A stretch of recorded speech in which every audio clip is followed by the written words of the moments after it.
In the quiet, almost unreal calm of first class, Jasmine slipped into her seat and placed her small briefcase where she could easily reach it. She could feel it right away.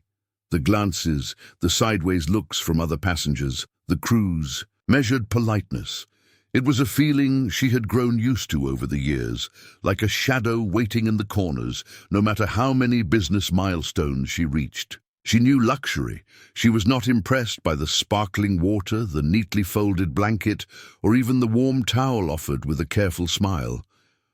What was impossible to ignore was the sense that she still needed to prove herself, even after climbing so high in the tech world. As the American Airlines flight prepared to leave JFK for LAX, Jasmine's mind wandered to what this journey meant.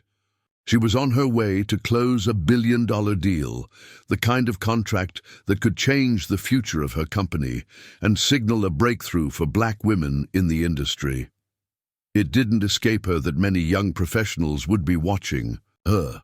With every detail checked and every scenario rehearsed, Jasmine was focused on being ready. But sitting there, surrounded by the quiet buzz of pre-flight preparations, she had no idea that something as small as an in-flight meal would soon set off changes nobody had foreseen. For Jasmine, the small act of pre-ordering her meal on a flight was more than just a practical step. It had always been her quiet way of confirming to herself, and maybe to everyone else around her, that she belonged here, rubbing elbows with executives and industry leaders at 30,000 feet. She had done this dozens of times before, and her favorite dish, grilled salmon with a quinoa salad, had never failed to appear just as she liked it. There was comfort in the routine, a sense that her place among the elite was unquestioned. That sense of ease was quickly interrupted when a flight attendant named Sandra approached her row. Sandra's polite words and businesslike smile didn't quite mask an underlying discomfort. "I'm so sorry, ma'am, but there was a mix-up with the kitchen and your special meal isn't available," she explained, shifting awkwardly from foot to foot. Jasmine felt her posture stiffen. For a split second she was just a tired traveler denied a meal, but deeper down she recognized something else, the old familiar sting of not being fully seen or valued, even after all these years. Sandra wasn't just bringing bad news about dinner. In that moment, it was as if Jasmine's belonging was quietly being questioned, with everyone watching, but no one speaking up. Jasmine's unease grew when Sandra placed a cold turkey sandwich and a plain cup of water on her tray table. She tried not to show any sign of disappointment as she glanced at the meal, but it was impossible not to notice the difference. Around her, she watched as other first-class passengers received carefully plated entrees, paired with bottles of expensive Cabernet or Chardonnay. Their meals came with a certain ceremony, always followed by a second check that everything was perfect. The contrast between her modest plate and their fine dining was obvious, yet it seemed invisible to everyone else. Nobody around Jasmine said a word or even looked her way. The other crew members kept busy, but it was clear there was a certain pattern to their warmth. Julia, another flight attendant, moved breezily up and down the aisle, addressing each of the white passengers by name. "Mr. Roberts, would you care for more wine? Or Ms. McCarthy, can I offer you dessert?" But when she passed Jasmine, Julia's tone flattened, and she didn't even pause or make eye contact. Jasmine settled back into her seat, feeling the silence almost like a second skin. The indifference, both casual and coordinated, stung more than any meal could have. Sitting there in the midst of comfort and subtle excess, Jasmine felt a wave of familiarity wash over her. She suddenly remembered all those other moments when doors closed softly in her face. She remembered the times in boardrooms when someone assumed she was just there to take notes, or when a new client greeted every man in the room with a handshake, only offering Jasmine a tight smile and a nod. She could still hear the veiled questions that asked about her credentials, or implied she had gotten lucky rather than being skilled. These slights had added up quietly over the years, teaching her more about how power worked in rooms where she was always the exception. But Jasmine had long since learned that giving in to anger or going silent would only give power to those old prejudices. She took a deep breath and straightened her back, thinking through her next steps. She was done with small, futile struggles or emotional outbursts that faded and fixed nothing. Instead, this time, she would respond with something different. If she wanted the culture around her to change, she understood she had to choose her actions intentionally. Real progress did not begin with drama. It was built on smart, undeniable actions that couldn't simply be brushed aside.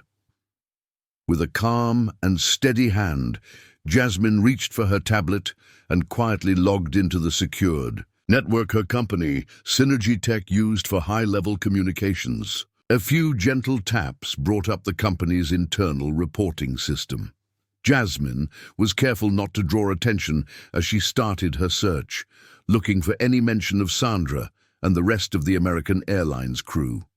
What she found only fueled her resolve. There were several past complaints from other travelers with last names that sounded like hers, all describing similar issues: inconsistent service, overlooked requests, poor communication. It was clear there was a pattern, and it was bigger than just an unfortunate mishap with her dinner. Jasmine took a moment to organize her findings, attaching relevant records and dates. Then she typed a short but direct message to her executive assistant, Gabriel, asking him to begin a formal audit of all reported incidents involving this crew and similar experiences within their network of business partners. She stressed the urgency and included every detail. Her request would set off a chain reaction, with Synergy Tech demanding explanations from the airline's leadership. What had started as a small, cutting moment among carefully folded napkins and crystal glasses now pointed toward something deeper, a culture that refused to listen until someone forced it to pay attention. As the plane soared through the dark sky over the Atlantic, Jasmine kept her face calm, showing the same poise she always carried into tough meetings. Inside, though, her mind was restless. She replayed every part of the evening: Sandra's stiff tone, the blank look on Julia's face, and the strange weight of being invisible in a room full of attention. Each small moment felt sharper now, layered with every other time she had been dismissed or made to feel like she did not belong. Still, Jasmine knew she could not allow anger to take over. It was better put to use building something that might actually change the rules of the game. Back on the ground in Los Angeles, Gabriel dove headfirst into Synergy Tech's cloud of reports, skimming through old surveys and matching up names and dates. He started to see threads running through several different flights, all tied to the same crew, with Sandra's name popping up again and again. The more he looked, the clearer the pattern became. Jasmine was far from the only one to experience this kind of treatment. What once seemed like a string of one-off frustrations now looked like an attitude baked into the company's way of doing things. The farther Gabriel dug, the less surprising it felt, though it still stung. Jasmine stayed still in her seat, watching every move the crew made as the hours passed. She noticed how Sandra's attitude shifted whenever she spoke to the white passengers. There were friendly jokes, little touches like adjusting someone's blanket or bringing extra chocolates after dinner, and that effortless use of names that made people feel special. Jasmine compared it to her own experience. The curt answers, a sandwich tossed on her tray, no offer of dessert or coffee, and that polite but distant smile that said she was just another box to check. With her phone hidden below her sweater, Jasmine began taking a few discreet notes, writing down what she saw, the times, and even snippets of the conversations drifting her way. She knew from experience that her word alone might not be enough, and there was power in having a full record. So she documented everything: The moments when Julia joked with a couple across the aisle, Sandra kneeling to help a businessman select wine, and how the crew easily picked out frequent flyers by name, but never once bothered to ask hers. Jasmine understood that she did not need to make a scene or call attention to herself. All she had to do was gather the details and trust that the truth would be clear once it was finally put together. Back in Los Angeles, Gabriel took a final look at the report he had been assembling through the night. He checked every number, every testimony, and every pattern. By the time the sun began to rise, he had put together a thorough document that laid out the truth. There was no way to deny the trend. Passengers like Jasmine, people of color in first class, were being left out of the premium experience others took for granted. The evidence stretched across several flights and names, but the message was simple and impossible to ignore. He sent the report straight to the top, addressing it to the executive team at American Airlines, making sure the CEO, Michael Thompson, saw it first. The language was clear.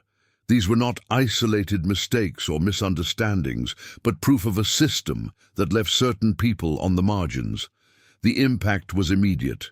Before the morning was over, the airline announced a formal investigation. Sandra, Julia, and everyone working the flight with Jasmine were suddenly under review, their daily routines abruptly interrupted. News of the inquiry started a ripple effect through management and down into the crew's break rooms. On the plane itself, the usual air of smooth confidence began to crack, even if the passengers up front had yet to feel it. As the airplane began its slow descent toward New York, Jasmine sensed that something important had shifted, though everything on the surface looked ordinary. Her phone buzzed with new messages from Gabriel. She glanced down and saw his updates. The headquarters had reviewed the report, examined the in-flight audio and video recordings, and found the proof impossible to deny. Jasmine let out a breath she did not know she had been holding, feeling the strange mix of relief and anticipation that comes with finally being heard. Up at the front of the cabin, Sandra and Julia continued with their usual end-of-flight routines. They moved down the aisle, collecting stray cups and handing out customs forms, nothing in their faces giving away that anything unusual was happening. The rest of the crew followed along, prepping the cabin for landing, double-checking seat belts, making small talk with the frequent flyers, everything just as it was supposed to be. Yet Jasmine could see the smallest hints of tension in their movements, as if a worry was sneaking in at the edges.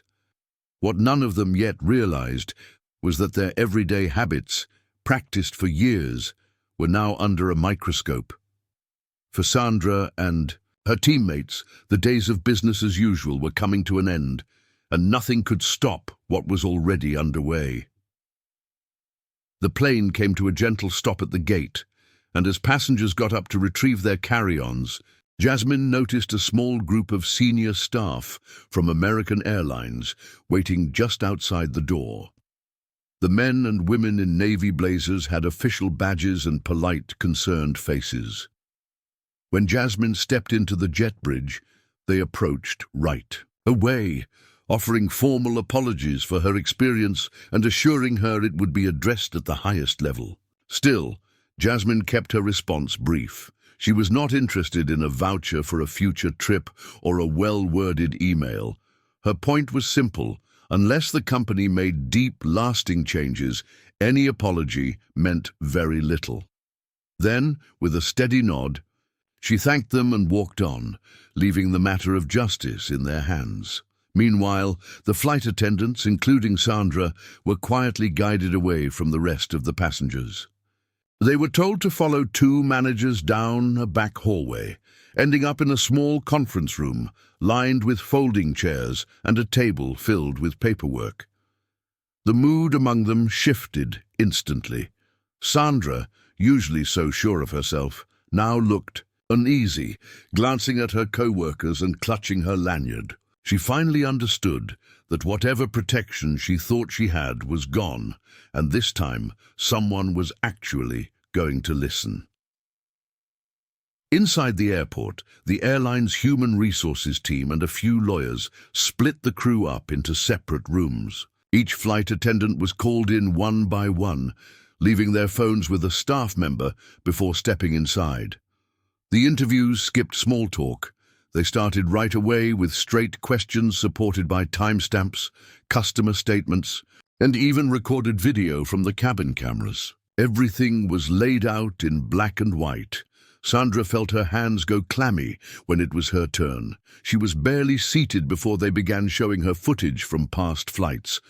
There were scenes of her chatting and laughing with some passengers, walking right by others without a word. When asked about why certain guests received better treatment, Sandra gave half-hearted excuses about being tired or simply forgetting. But every time she tried to brush something off, they came back with factual evidence, screenshots, voice recordings, even detailed logs from drink orders. For the first time, Sandra realized she could not talk her way out of this. Her usual reason sounded thin in the face of real, undeniable evidence. Each small action now seemed heavy, and she understood her behavior would finally have a real impact, not just for her, but for the airline as a whole.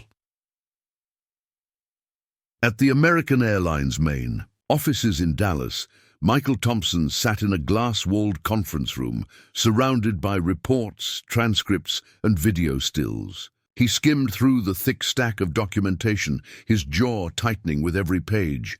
The facts were clear. This was not about an isolated lapse or a single bad decision. What he saw pointed to a bigger, deeper problem, one that had been quietly growing in the company's culture for years. It was not just bad publicity at stake, it was the very reputation the airline had worked for decades to build. Recognizing the weight of the situation, Michael did not hesitate. He quickly called a meeting with the top executives and outlined his decision.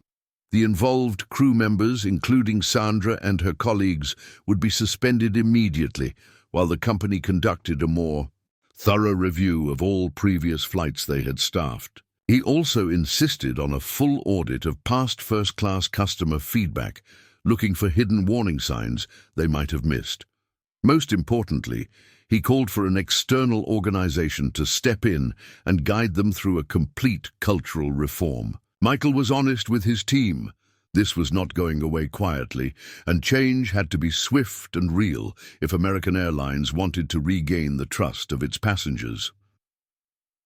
As soon as the story broke, it traveled fast. News outlets from San Francisco all the way to Miami picked it up, headlining the details of the discrimination Jasmine had faced and how she handled the situation head-on. Each article praised her unshakable attitude.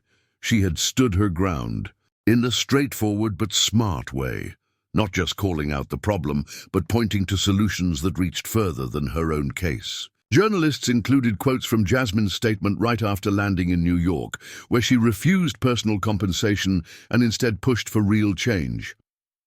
Online, the response was even louder. Within a day, the hashtag #FirstClassForAll was trending across Twitter, Instagram, and even TikTok.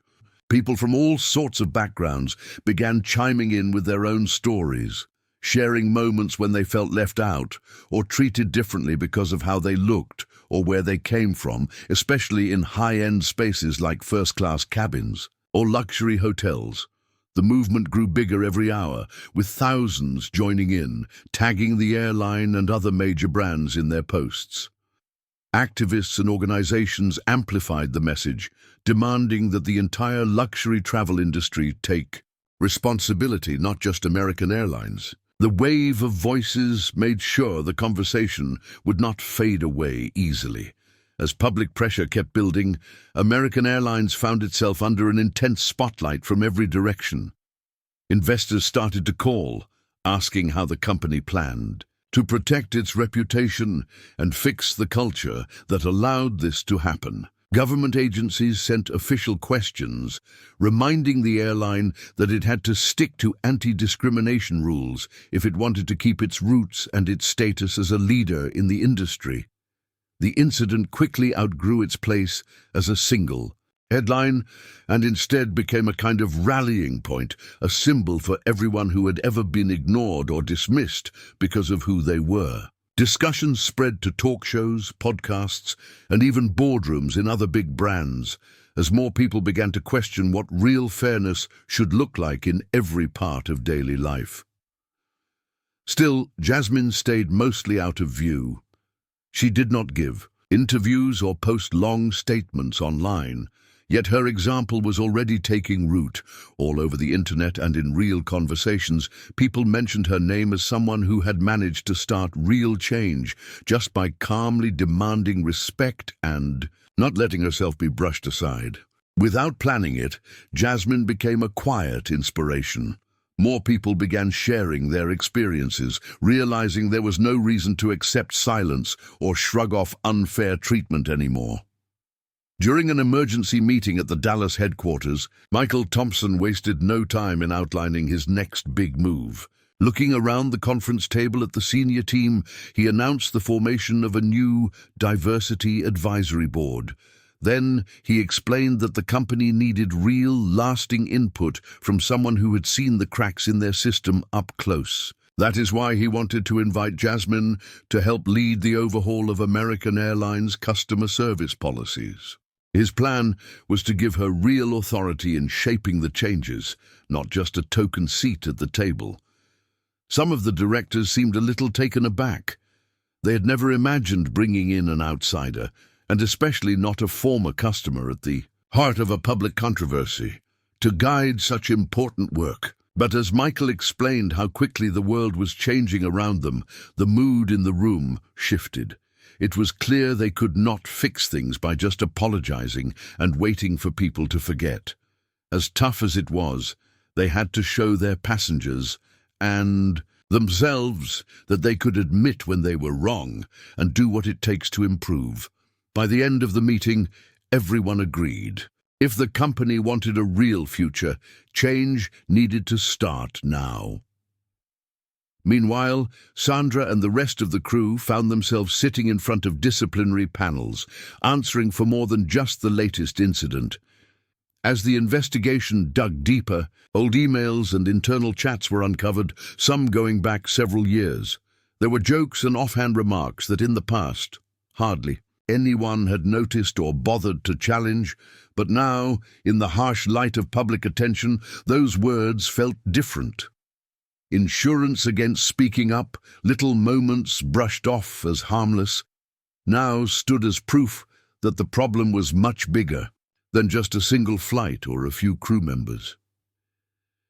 People from different departments began to realize how long they had looked the other way. In group chats, more stories began to circulate about times when similar problems had popped up and been quietly ignored in favor of keeping things smooth or not rocking the boat. It became hard for anyone, from managers in Dallas to flight attendants across the country, to pretend this was not a widespread issue. Faced with these uncomfortable truths, American Airlines was forced to look past just changing rules or offering new training. The company had to dig into its core values and ask who they really wanted to be, not just for their passengers, but for everyone who worked there.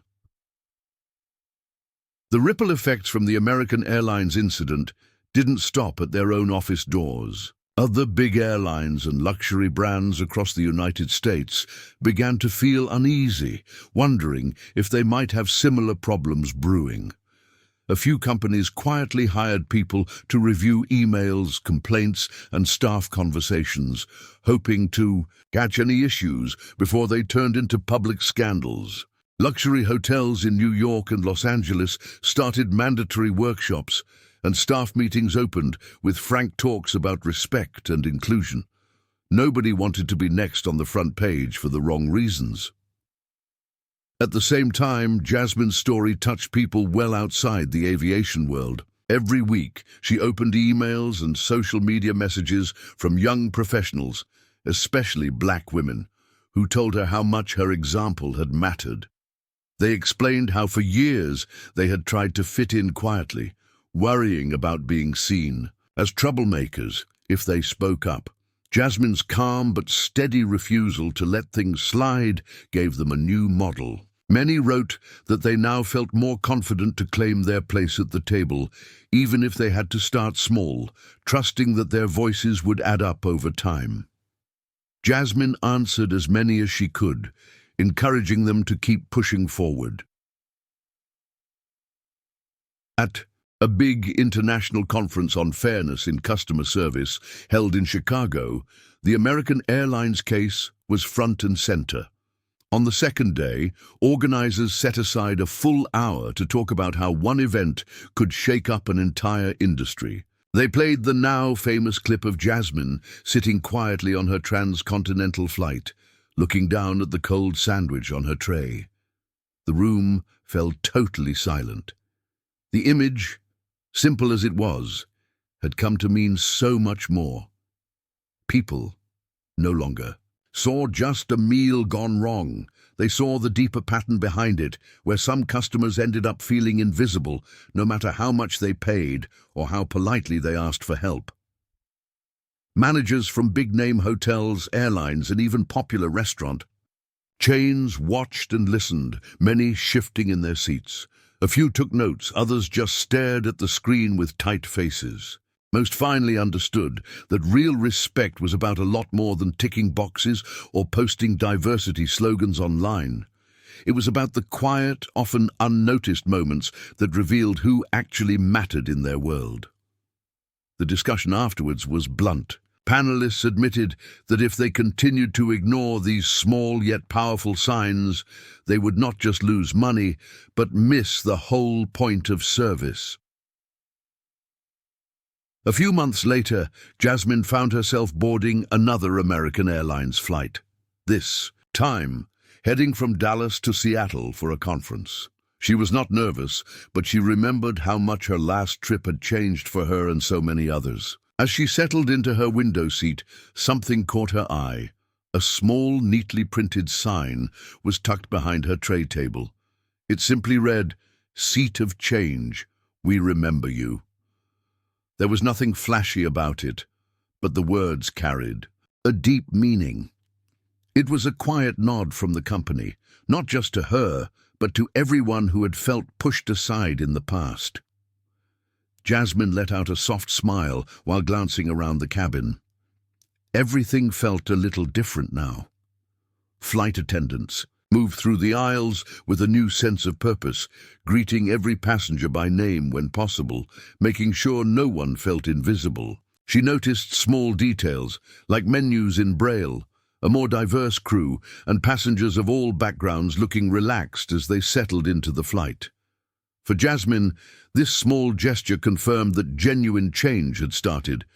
What first seemed like just one person's experience with a cold sandwich had uncovered something much bigger.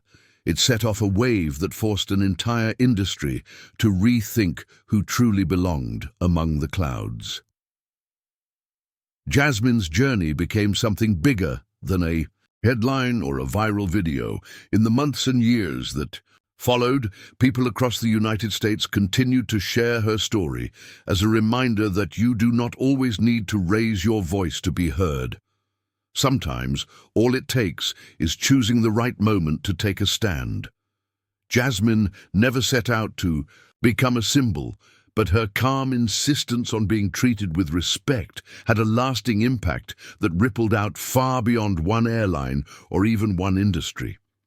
Her legacy did not show up in splashy news stories anymore, but in the smaller, everyday changes shaping company culture all over. In boardrooms in Chicago, classrooms in Atlanta, or coffee shops in San Francisco, there were now more people who understood that true belonging should not be something rare or reserved for a few.